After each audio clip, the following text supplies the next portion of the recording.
It's the Happy Families Podcast. It's the podcast for the time-poor parent who just wants answers now. Fridays on the Happy Families Podcast feel a bit like show and tell for me. I don't know if you feel the same way, Kylie, but it's like we've had a big week, and on a Friday, I'll Do Better Tomorrow is the time where we say, hey, here's the cool stuff we want to tell you about. Here's what we did that was awesome. Here's what we learned. Here's how we want to be more intentional parents. That's today. I don't know what your show and tell was like, but in my classroom, I loved show and tell. it was always the best stuff. Yeah. But we get to talk about the not so good stuff as well. You get it all.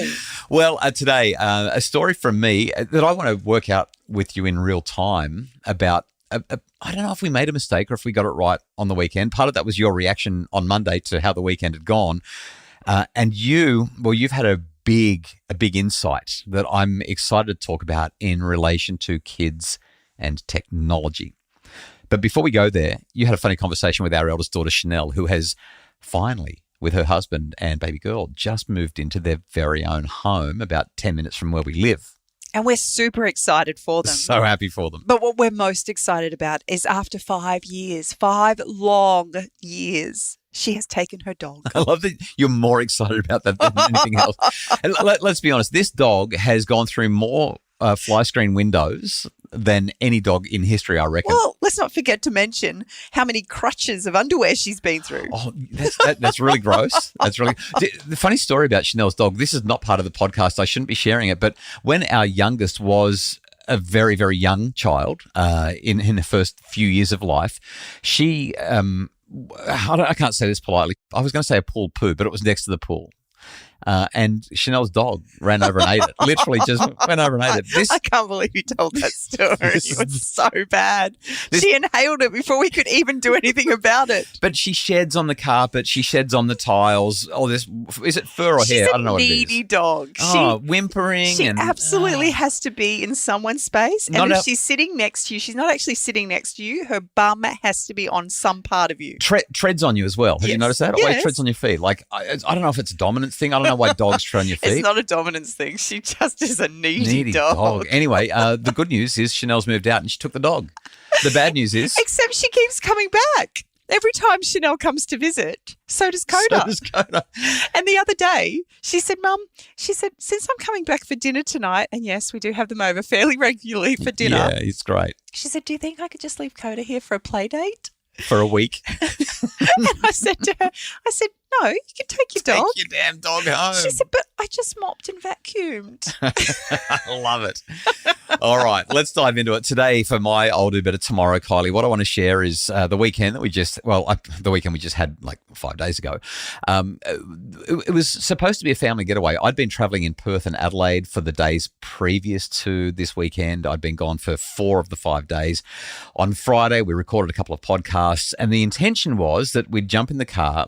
We have family who own a unit that was vacant that we could have used on the weekend down on the Gold Coast at Kira. And we were going to chuck the kids in the car, drive, well, at that time on a Friday, probably 2 3/4, maybe 3 hours down the road to Kira and have a nice weekend staying in the unit and walking along the beach and, I don't know, probably spending a little bit more money than we rightfully should spend at cafes and restaurants and things, just so that we could have some time away, have some time together. You were all for it. And then you had a look at our calendar and realized we had a bit of stuff to do. There were activities that were scheduled. There were things that were supposed to be happening. We'd kind of, well, it was a lot. It was a lot to make it happen. And you were feeling tired and just wanted time, I guess, as a family around the house. And so you said, let's not do it. You're actually missing a few really key points. Which are? Our 17-year-old, she's in year 11, and she's got a number of assessments that she feels piled on by. Needed to stay home to get the work done. She actually needed to stay home. We didn't want to leave her behind, of course. She'd had a conversation with the school counsellor who'd even suggested that was necessary. And the air show was on. Oh, the Gold Coast air show. So it was going to be packed on the coast as well. And it was going to be really packed. So anyway, you said go. No, don't go. No, let's go. No, don't go. You know what? We should. No, I don't think we should. Like, we went backwards and forwards at least, I don't know, 8 or 10 times. And finally you said no. So we cancelled it and we stayed home for the weekend. So you and I had date night on Friday night, which was lovely.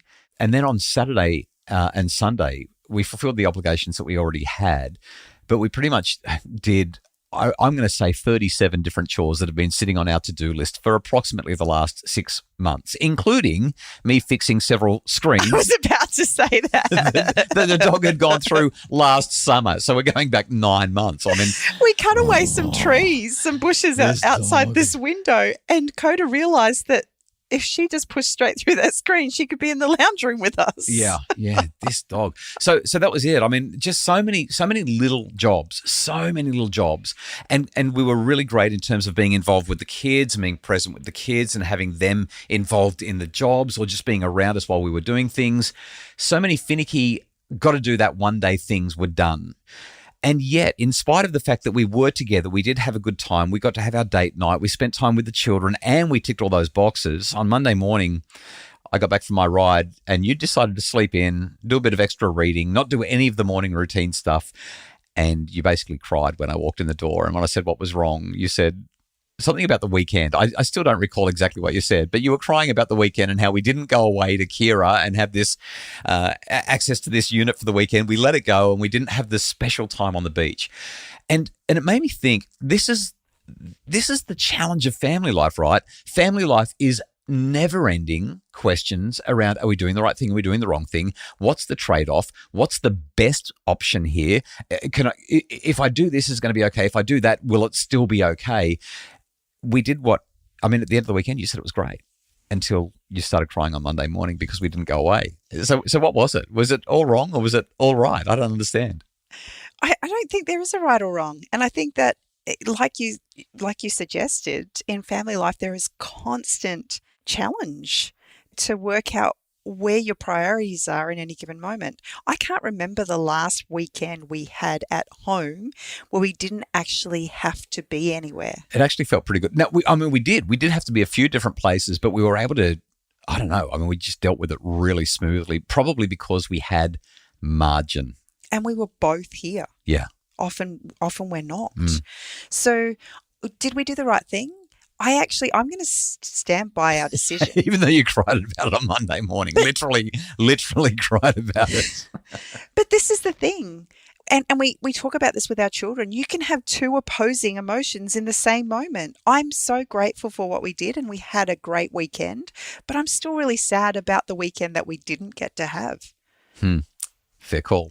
One last point on this. We're working really hard on Super Saturday, making sure that we have that time with the kids, and we nailed it. We've got that book where we scratch something off, and that's the activity we have to do. We had to eat all of our meals in reverse on Saturday.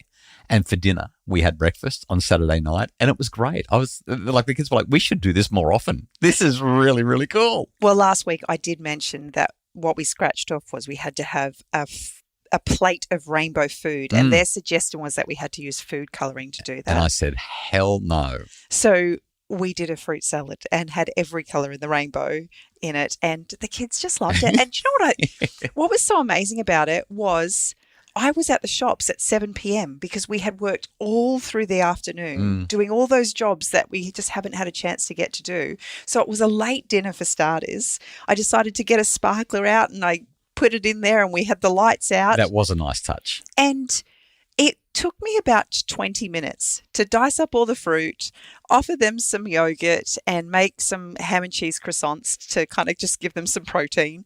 And it was so easy. And they thought it was the best. So good. And I thought, why don't we do this more?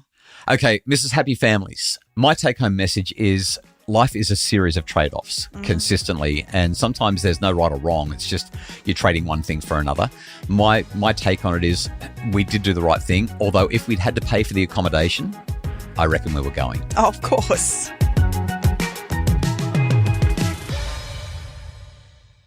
What's your I'll do better tomorrow? Well, over the last few weeks, we've spoken specifically about family meetings and our family meeting. Heck yeah. And our need to regroup and recalibrate as a family. And I've also acknowledged that while we've had some great moments, we've also had some not so great moments as a result of that. Family meetings aren't one and done. Like, it's not a quick fix, but what it does is gives us those guideposts to keep us all accountable. And so one of the major decisions that we made was around our collective use of screens. Can I jump in and highlight how productive and how powerful that meeting was? As a result of that meeting, we've deleted Netflix. I've deleted email from my phone. I'm just not looking at my phone anymore, and I'm a better person because of it. Well, you left out the most important decision. What was that? We've taken the TV off the wall. Yes. Like, we literally don't have a TV in the house anymore. We have one TV. It is on a wheelie stand that I bought for the office. And what we do now, we haven't done it yet, but what our intention is that if we want to watch something on TV, we have to go out to my office and wheel the TV and the TV stand into the house, which is no small. We'll take two people to do it. Absolutely. And then we've got to plug it in, set it all up, and then we get to watch the show, which means we're only going to watch TV if we're absolutely completely intentional about it. We know what we want to watch and why we want to watch it, and we're watching it as a family. So some really big decisions. And as we've gone through the last few weeks and we've had conversations with the girls specifically about their individual screen time, they've made some really, really big shifts in the way they're using screens and how much time they're spending on it. Yeah. And what I've noticed, and this is my big learning, my big aha moment, is because we've been so intentional about limiting the use of screen and keeping ourselves personally accountable, as opposed to me being there constantly having to be nagging at the kids, they are personally accountable for what they're doing. It has actually brought back so much of the fun that we had as a family when they were younger. Things that I thought they'd outgrown, they haven't outgrown. Like, let's push Dad off the bed. Seriously. I got some pretty funny footage of that the other day. There was so much screaming. I was like, what is going on? Someone must be getting killed in the bedroom. And it was just all the kids trying to push you off. Yeah. I did sound like I was in trouble because I was. I had a sore back. I had sore legs.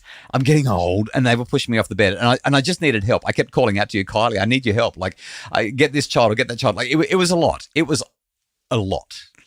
And it hasn't stopped. Do you know what? Here's my observation. As you were talking about how our children have come out of their bedrooms and been involved with the family. We've talked a lot about this with recent studies in Doctor's Desk episodes of the podcast.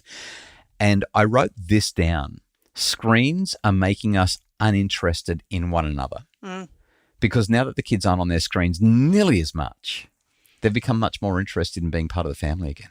One of our children in particular, I can't remember the last time she just came and sat on our bed to just be in our space, has been doing that most afternoons, most evenings. And on top of that, we're pretty much having games night every night. This is unheard of. This is like completely different to any other experience we've had since they were very little and didn't have screens. Yeah. So the take-home message. The take-home message is it's amazing how when we're intentional about specific things, how it can revolutionize other areas of your life without you actually making the decision for that. Like, we could have sat down and had the conversation with the kids. We need to have more family time and we need to do this and we need to laugh more and we need to have more fun. Like, we could have given them all that big list and it would have felt overwhelming and like, how are we going to do that? But because we've been intentional about the one thing we recognize is hindering us and hurting us, technically, the flow-on impact of that one decision has literally revolutionized the way our family feels and functions. Yes, it's made our family happier. When I asked the kids what I should talk about today, they literally said to me, you need to talk about screen time, Mum. And as we've sat down and had conversations with them in the last few weeks, and we've actually looked at our individual screen time, one of our daughters specifically, who is still over the threshold, she looked at us and she said, I can do better. I know it. I can get it down this week. Almost competing with herself. It's really, really great. A couple of quick take-home messages here.